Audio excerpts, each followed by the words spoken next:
I'm Brett Osborne. I'm with the National Society of Sons of the American Revolution Color Guard, and I'm the safety officer.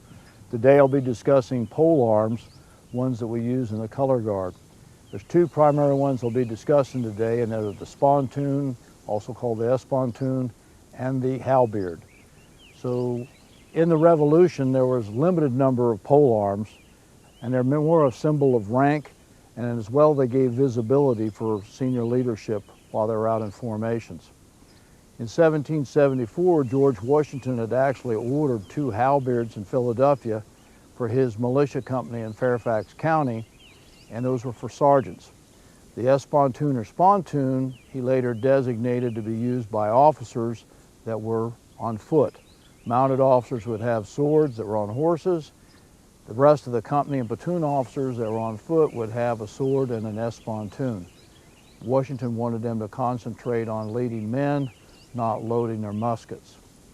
So later on in the war, Washington kept writing he wanted the officers to be equipped with S-pontoons.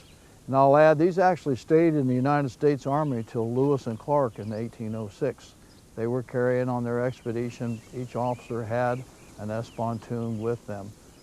Now, as we go into talking and discussing these weapons, I'm going to discuss some of the points that you use to control troops, and that way you understand how you can use them in formations.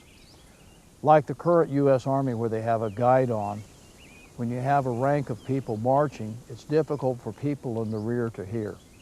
So one of the things they do with a guidon is they'll raise it up, that way the people in the rear can see that a command's been issued. So if you're going to do a forward march, you'd raise your pole arm up like this, so those in the rear would see that a command is being issued. Another use of the pole arm with the line officers was when you had troops in rank is to have them dressed in the front rank, you would extend your S-pontoon out so that each man's stomach would rest against the shaft of that in the front rank.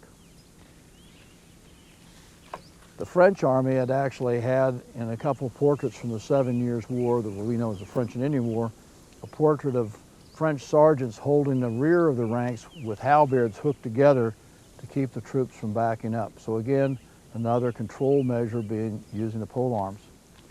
The S-pontoon could be used in a firing demonstration where the officers could extend that and raise or lower the muskets as the line was preparing to fire. The last one on movements was when they had a wheel movement like a column right or wheel right.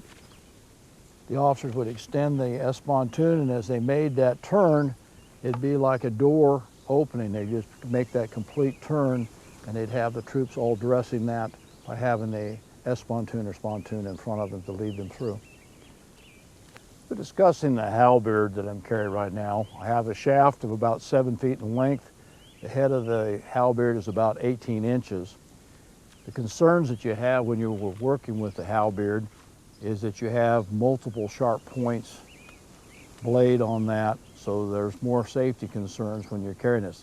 Also, it's more top heavy, which is why in demonstrating this, I'll probably use the spontoon more, as it limits the mobility with the weight on the head of this. The halberd again was something that the sergeants carried.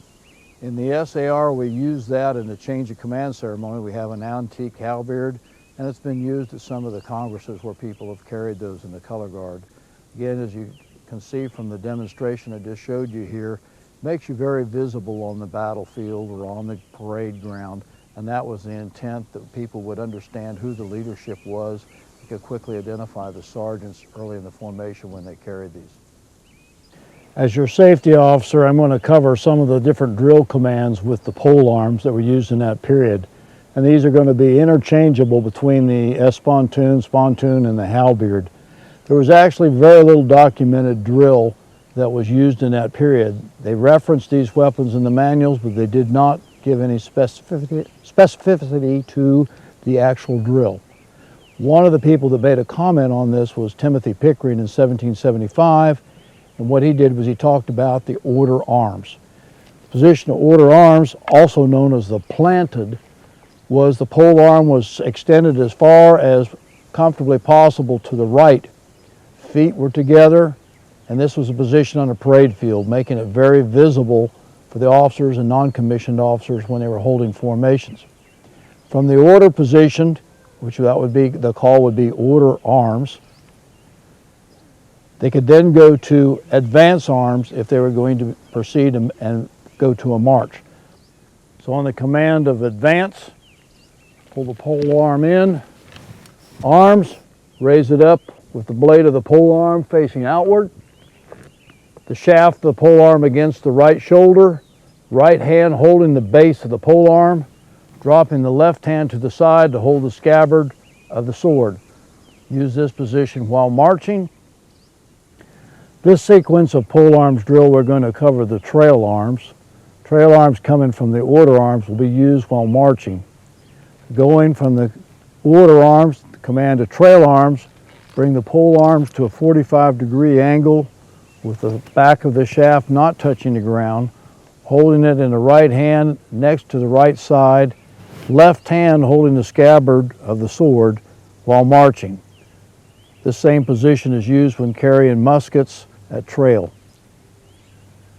Going to pass and review or presenting arms from the trail arms position, when marching with this and the command is given eyes, the pole arm is brought rapidly to the right shoulder, shifted, right, pole arms extended again in the saluting sequence, 45 degrees down to the ground, holding it on the palm of the hand with the fingers extended. Waiting till the command is given ready, front, brought back up to trail arms position like this, left hand holding the scabbard. This portion of pole arms drill I'm going to recommend as an option for doing pole arms salutes indoors. As you've already seen, extending the pole arms, put them out in front. There may be some ceremonies where safety concerns are in there, or if you have reviewing officials passing in front of the formation, you may want to consider this as an option. There were 22 movements that Ernest Peterkin recommended for pole arms, including doffing the hat for very parts of the same drill, and we've eliminated that to simplify the drill movements. However, in this option, which I'm going to do for indoors, we'll have the pole arm extended at order arms. When it comes time for the salute, grasping the hat by the cockade, the left hand, remove the hat, bring it down to your left side, holding it behind your sword until that reviewing official or person is passed and the salute is completed. Then upon completion of that, and they say order arms, return the headgear or hat to the top of your head, the cock of the hat over the left eye, return your left hand to your side. That's an option to consider if doing indoor ceremonies with pole arms for saluting.